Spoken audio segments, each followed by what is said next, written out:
మండలంలోని ఆబాది జమ్మికుంట గ్రామానికి చెందినటువంటి బిట్ల హైలే అయినటువంటి 65 సంవత్సరాల రైతు.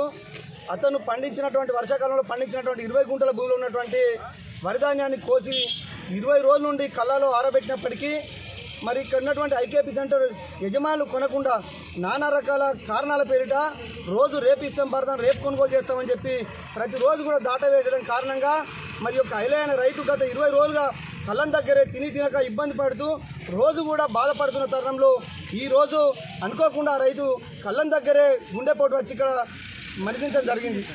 మరి యొక్క రైతు హత్యగా ఈరోజు ఇది పూర్తిగా కూడా ఈ యొక్క రాష్ట్ర ప్రభుత్వ హత్యగా భారతీయ జనతా పార్టీ భావిస్తూ ఉన్నది. ఎందుకంటే ఈ యొక్క చిన్న సన్నకారు రైతు అయినటువంటి 20 గుంటల్లో వ్యవసాయం చేసే రైతు వడ్లు కొనుగోలు చేయలేనటువంటి యొక్క రాష్ట్ర ప్రభుత్వం చెప్పాల్సిన అవసరం ఉన్నది. ఒక పక్క కేంద్ర ప్రభుత్వం స్పష్టంగా ఈ యొక్క ఖరీఫ్ సంబంధించినటువంటి పూర్తి వరిధాన్యాన్ని కొనుగోలు చేస్తాం మేమే అని చెప్పినప్పటికీ ఈ రాష్ట్ర ప్రభుత్వం ఈ రోజు యొక్క రైతాంగాన్ని పట్టించుకోకుండా రైతాంగ సమస్యలు పట్టించుకోకుండా మన జిల్లాకు సంబంధించినటువంటి పౌర సరఫరా శాఖ మంత్రి గంగుల కమలాకర్ గారు మరి ఈ యొక్క రాష్ట్రంలో ముఖ్యంగా ఈ జిల్లాలో కొనుగోలు విధానం ఏ రకంగా ఉందని తెలుసుకోకుండా రైతుల బాధలు తెలుసుకోకుండా ఎమ్మెల్సీ ఎన్నికల పేరిట ఈరోజు గోవా బెంగళూరు మైసూరు లాంటి ప్రాంతాల్లో విందు వినోదాలతో ఈరోజు ఏ రకంగా ఎంజాయ్ చేస్తున్నాం మనందరం కూడా చూస్తూ ఉన్నాం. కాబట్టి దీనికి నైతిక బాధ్యత వహిస్తూ వెంటనే గంగుల కమలాకర్ గారు మీరు రాజీనామా చేయాలని చెప్పి మేము డిమాండ్ చేస్తూ ఉన్నాం.